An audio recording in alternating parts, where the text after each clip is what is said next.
कौन काट ले गया था उस लाश का सिर जो ऊंची इमारत से फेंकी गई? 26 साल पूर्व विधायक के फ्लैट में आखिर किसको मारा गया था? क्या लखनऊ के हाई प्रोफाइल इलाके में दी गई थी नरबली? कैसे पकड़ में आए हत्यारे और उस केस में अब तक क्या हुआ? जानेंगे सब कुछ साइलेंट क्राइम की आज के इस एपिसोड में। नमस्कार दोस्तों, मैं पवन स्वागत करता हूं आप सभी का आपके अपने YouTube चैनल साइलेंट क्राइम पर। दोस्तों, अगर आप ये वीडियो YouTube के माध्यम से देख रहे हैं तो वीडियो को लाइक और चैनल को सब्सक्राइब जरूर कीजिएगा। अगर ये वीडियो आपको फेसबुक के माध्यम से मिली है तो फेसबुक पेज को फॉलो करना मत भूलिएगा। तारीख थी 4 फरवरी साल 1996। दिन था इतवार। लखनऊ पुलिस के वायरलेस पर एक संदेश गूंजा जिसने न सिर्फ लखनऊ पुलिस बल्कि यूपी पुलिस के आला अफसरों को हिलाकर रखा। संदेश था कि ओसीआर बिल्डिंग के बी टावर से एक लाश नीचे फेंकी गई है। विधानसभा से चंद कदमों की दूरी पर ओसीआर बिल्डिंग हुसैनगंज थाना क्षेत्र में, जिनमें विधानसभा और विधान परिषद सदस्यों को आवास आवंटित किए जाते हैं, ऐसी वीआईपी बहुमुखी बिल्डिंग में लाश की सूचना पर तत्कालीन एसएसपी सूर्य कुमार शुक्ला तमाम दूसरे पुलिस अधिकारियों के साथ आनंद फानन में मौके पर पहुंच गए। लाश जूट के बोरे में थी। बोरा ऊपर से नीचे गिरने से फट गया था, जिससे लाश के कुछ अंग बाहर दिखाई दे रहे थे। दरोगा ने जैसे ही बोरा खोला, अधिकारियों के चेहरे से हवाइयां उड़ने लगी। लाश का सिर गायब था। वह सिर कटी लाश थी। करीब 1 घंटे की छानबीन के बाद पुलिस इस नतीजे पर पहुंची कि लाश 7वें तल की बालकनी से नीचे फेंकी गई थी। लाश पुरुष की थी, जिस्म पर पैंट और शर्ट थी। पुलिस को उसकी जेब से सिवाय एक रुमाल के कोई ऐसा साक्ष्य नहीं मिला जिससे लाश की पहचान हो पाती। पुलिस ने आसपास काफी तलाश की, लेकिन लाश का सिर पुलिस को नहीं मिला। खून के निशानों के सहारे पुलिस इस नतीजे पर पहुंची कि लाश को फ्लैट नंबर 706 से खींचकर बालकनी तक लाया गया था। फ्लैट के गेट पर सफाई के बाद भी पुलिस को खून के कुछ निशान मिल गए, लेकिन फ्लैट नंबर 706 में ताला लगा था।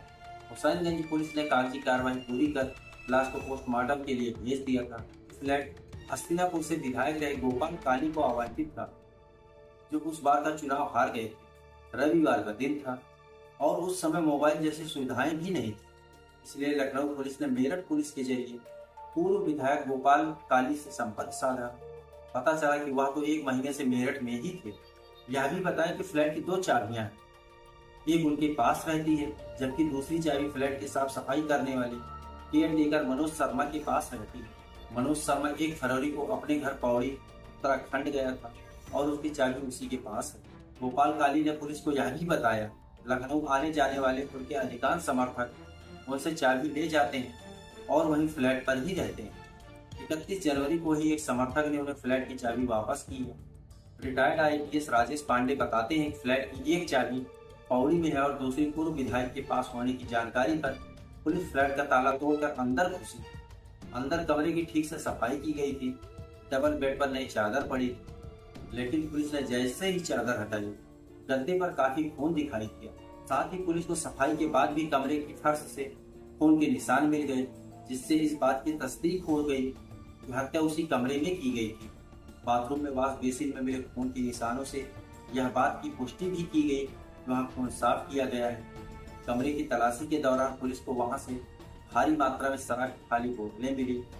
इनके साथ ही कुछ और आपत्तिजनक सामान पुलिस ने फ्लैट से बरामद किया। समय लखनऊ में क्राइम रिपोर्टर रहे दीपक शर्मा बताते हैं कि मामला पॉश इलाके का था। इसी बीच पूर्व विधायक गोपाल काली भी लखनऊ आ गए थे। समय क्राइम रिपोर्टिंग करने वाले मनीष मिश्रा बताते हैं कि पुलिस ने लाश की पहचान के लिए उन्हें लाश की फोटो और कपड़े भी दिखाए, लेकिन वह पहचान नहीं कर सके। हाँ, उन्होंने यह जरूर स्वीकार किया कि लाश की जेब में मिला रुमाल उनका है। इस तरह घटना के 5 दिन बीत गए और 5 दिन बाद भी पुलिस तस्दीक की वहीं खड़ी थी जहां से शुरू हुई थी। छठे दिन यानी 10 फरवरी को लाश की पहचान के रूप में पुलिस को बड़ी सफलता मिली। लाश की शिनाख्त सरकारी कर्मचारी मदन पाल के रूप में हुई।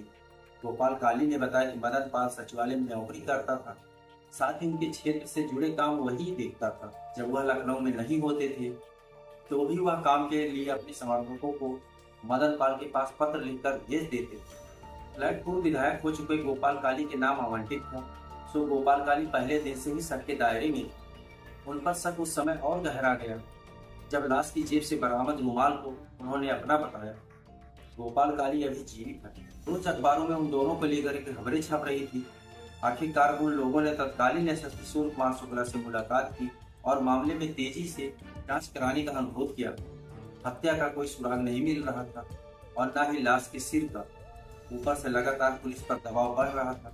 इसी बीच पुलिस को उस फ्लैट से एक टेलीफोन डायरी मिली जिसमें 100 से ऊपर नंबर थे। पुलिस ने सभी नंबरों पर फोन करना शुरू किया।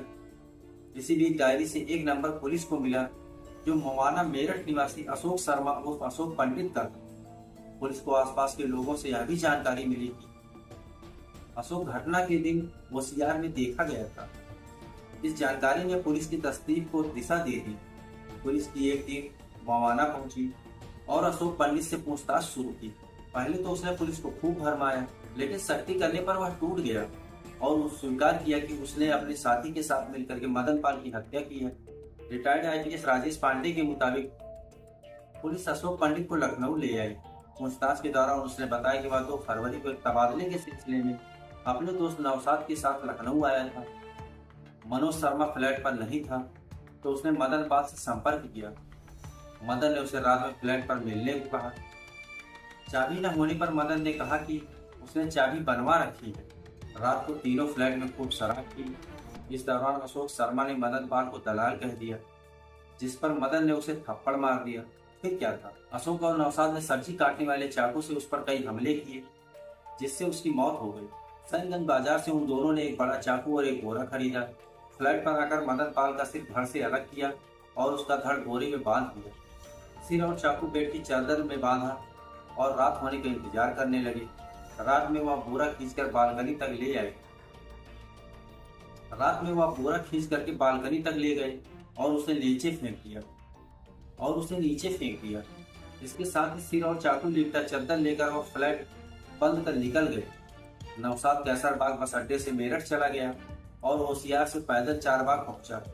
रास्ते में चद्दर में बंधा सिर और चाकू उसने हैदर कैनाल में फेंक दिया। पुलिस ने हैदर कैनाल में सिर को काफी तलाशा। पुलिस को सिर तो नहीं मिला, हाँ चाकू जरूर मिल गया। पुलिस ने नौशाद को भी गिरफ्तार कर लिया और दोनों को हत्या के आरोप में जेल भेज दिया। मामला अभी तक अदालत में है, लेकिन मदन पाल का सिर पुलिस आज तक नहीं ढूंढ पाई। दोस्तों, इस घटना के बारे में आपकी क्या राय है, हमें कमेंट बॉक्स में लिखकर जरूर बताइएगा। साइलेंट क्राइम के इस एपिसोड में आज इतना ही। फिर मिलेंगे एक नई कहानी के साथ। तब तक के लिए आप अपना ख्याल रखिए, खुश रहिए, हंसते रहिए, मुस्कुराते रहिए। नमस्कार।